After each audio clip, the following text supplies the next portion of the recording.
નરેશ જળ યોજના અંતર્ગત નસવાડી, કવાંટ, છોટાઉદેપુર, જેતપુર આપણા જેટલા તાલુકા છે એમાં લગભગ બોડીની વિસ્તારની અંદર અમુક ગામડામાં પાણી આવે છે, પણ કવાંટ, નસવાડી અને છોટાઉદેપુરમાં હવે નરેશ જળ યોજનાનું પાણી અત્યારે મળતું નથી. અને એમ જ નહીં મળતું, અમારા ગામની અંદર ખાલી નળ બેસાડ્યા છે, ટાંકી પણ બની ગઈ છે. હવે એ ટાંકીમાં પાણી છોડનાર સવાર સાંજ બપોર ત્રણે ટાઈમ પર એમને રાખ્યા છે, એમને પગાર ભથ્થું પણ મળી રહ્યું છે, તેમ છતાં ગામના નળમાં કોઈ જગ્યાએ પાણી નહીં આવી રહ્યું. આ મારો મુદ્દો હતો. એમ તો અમે બધા ગામમાં ફર્યા છે અને દરેક ગામમાં ઇસ્યુ છે.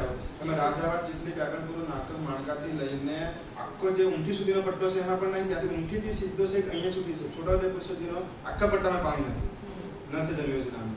અને પેલી બાજુ કવાંટથી નસવાડ સુધીનો જે પટ્ટો ખરો એ પટ્ટામાં પણ પાણી નથી. હવે કોઈ એક ગામમાં હોય તો આપણે સમજ્યા કે ઇસ્યુ છે, આખા વિસ્તારમાં જ પાણી નથી અને નળ, ટાંકી બધું જ બનાવેલું છે અને એ વર્ષો થઈ ગયા છે, એના પર 3-4 વર્ષ થઈ ગયા છે, તેમ છતાં પાણી નથી. અને બીજો મુદ્દો મારે હતો કે છોટાઉદેપુરની અંદર અત્યારે જે ચૂંટણી ગઈ છે એ ચૂંટણીની અંદર જીતેલા જેટલા પણ ઉમેદવારો છે એ જીતેલા સભ્યોના આદિવાસી હોવાના જે ડોક્યુમેન્ટ, સર્ટિફિકેટ, પ્રમાણપત્ર વિશ્લેષક સમિતિ દ્વારા ચેક કરવામાં આવે. કારણ કે એના થકી જે આદિવાસી રાજકીય અનામત છે એના પર પણ જે બની બેસેલા ખરા એ એમાં ચૂંટાઈ પણ ગયેલા છે, એ શંકા પણ ઘણા બધા પર થાય છે. તો આના પર પણ ચેક થવું જોઈએ, જેથી જે સાચા છે એમને લાભ મળે. અને અમે વિશ્લેષક સમિતિમાં પણ રજૂઆત કરી હતી આ બાબતે. તો ત્યાંથી એમણે એવું કીધું છે કે અમે બધાને ચેક કરીને જ કરીએ છીએ અને જેટલા પણ જે સભ્યો છે એમને 2 વર્ષથી એમનું પણ ચેક કરવાનું આવ્યું છે. ત્યારે અમે એમના જેટલા પણ જીતેલા છે સભ્યો એમને ચેક કરીશું અને થશે હમણાં, પણ અત્યાર સુધીમાં એમને કોઈ જવાબ આપેલો નથી. તો એમને ખરેખર ચેક થવા જોઈએ અને જે સાચા છે એમને લાભ મળવા જોઈએ, એવું મારું કહેવું છે. તો આ રજૂઆત હતી. અને એક બીજો એક મારી રજૂઆત કે હાલમાં છોટાઉદેપુર જિલ્લો છે, છોટાઉદેપુર જિલ્લાની અંદર છોટાઉદેપુર તાલુકો, કવાંટ તાલુકો, નસવાડી તાલુકો, ગધવાલ તાલુકો, આ ચારે તાલુકા છે. આ ચારે તાલુકા અનુસૂચિ 5 માં આવે છે. અને જેતપુર છે, જેતપુર તાલુકો સંપૂર્ણપણે અનુસૂચિ 5 માં નથી આવતો, પણ સજવા જિલ્લા પંચાયતથી જે આ 15 ગામડા છે પાનવડ નજીકના એ લાગે છે જેતપુરમાં, પણ એ ગામડા અનુસૂચિ 5 માં આવે છે.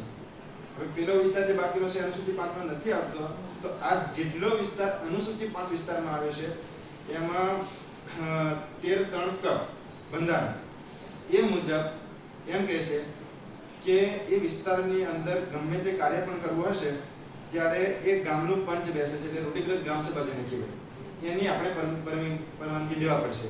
એની પરમિશન વગર એ ગામમાં કોઈ પણ કાર્ય થશે નહીં. એ 13 આપણને કહે છે. અને 244(1) મુજબ અનુસૂચિ 5 વિસ્તારમાં જે તે વિસ્તારના આદિવાસીઓ સંચાલન કરશે, એ 244(1) આપણને કહે છે. પણ અત્યારે હાલમાં છોટાઉદેપુરની અંદર જે અનુસૂચિ વિસ્તાર છે, શેડ્યુલ 5 વિસ્તાર છે, આ શેડ્યુલ 5 વિસ્તારમાં એક ગ્રામસભાનું અત્યાર સુધીમાં કોઈ મહત્વ રહ્યું નથી અને એ જે ગ્રામસભા છે એની પરમિશન પણ લેવામાં આવતી નથી.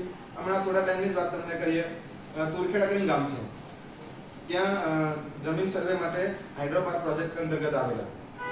ત્યારે એમને પણ પૂછવામાં આવ્યું કે તમારી પાસે જો પરમિશન, જો ગ્રામસભાની પરમિશનનો લેટર હશે તો તમે બતાવો. તો એમની પાસે પણ નહીં હતો. તો એ જે રીતે ઘૂસી જાય છે એને રોકવાની જવાબદારી તંત્રની બની, કેમ કે બંધારણનું પાલન કરવું જ પડશે. તો એ બંધારણનું ઉલ્લંઘન થઈ રહ્યું કહેવાય અને ગેરબંધારણીય કહેવાય. જ્યારે 13 જો આ અધિકાર આપ્યો છે આદિવાસીઓને અને 244(1) આ પણ અધિકાર આપે છે કે તમે ત્યાંનું સંચાલન કરી શકો છો, તો ત્યાંના જે લોકો છે એમની પાસે પરમિશન લેવું જરૂરી બને છે. ત્યારે તો અમે આ મારી રજૂઆત હતી કે રૂઢિગત ગ્રામસભાની પરમિશન વગર શેડ્યુલ 5 વિસ્તારમાં કોઈ પણ વ્યક્તિ આવું હશે ત્યારે જે તે પંચ, જે તે ગામનું પંચ હોય છે એ પંચનું પરમિશન લેવી પડશે. બસ અમારી રજૂઆત હતી.